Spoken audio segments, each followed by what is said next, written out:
Il y a une trentaine d'années, quelques hommes en Suisse, près de Lausanne, réalisent une idée. Une idée simple. Que les chercheurs puissent échanger leurs données au sein de l'Organisation européenne pour la recherche nucléaire, le CERN. Se crée alors un endroit où chaque chercheur peut créer à l'intérieur d'espaces. Des espaces où il est possible d'afficher du texte premièrement, puis des images. Chacun pourra créer une page, un espace où je mets ce que je veux. Et pour que tout le monde puisse créer librement, les inventeurs de cette technologie, Robert Caillot et Tim Berners-Lee, vont verser les codes informatiques dans le domaine public. C'est-à-dire que tout le monde y a accès sans restriction. Et cette technologie porte un nom, le World Wide Web, et elle va se répandre. Mais développer ce nouvel outil est long et compliqué. D'autant que pour l'instant, il ne fonctionne que sur un seul type d'appareil, le Nextcube. Alors toutes et tous vont collaborer pour le mettre en place de manière globale sur tout support.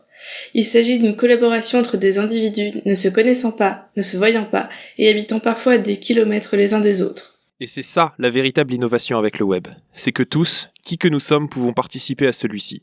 Le web devient un espace collaboratif où chacun a le même poids dans la discussion.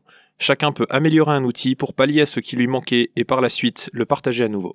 Mais ça ne plaît pas à tout le monde. D'autres voient là-dedans le moyen de se faire de l'argent. Ils vont protéger leur code et de ce fait, ces projets ne seront pas participatifs.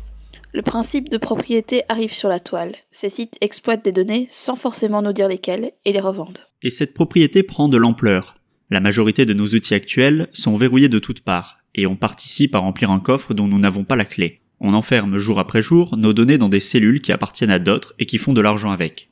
On utilise des outils sans jamais pouvoir regarder comment ça fonctionne à l'intérieur. Certains groupes se forment pour lutter contre cette exploitation de données. Ils se créent des outils libres et communautaires. Le code source appartient à personne ou est concédé sous des licences permettant de les réutiliser selon certaines conditions. Des alternatives à ce qui s'appelle logiciels propriétaires existent et se répandent de plus en plus. Elles sont même conseillées par l'administration française.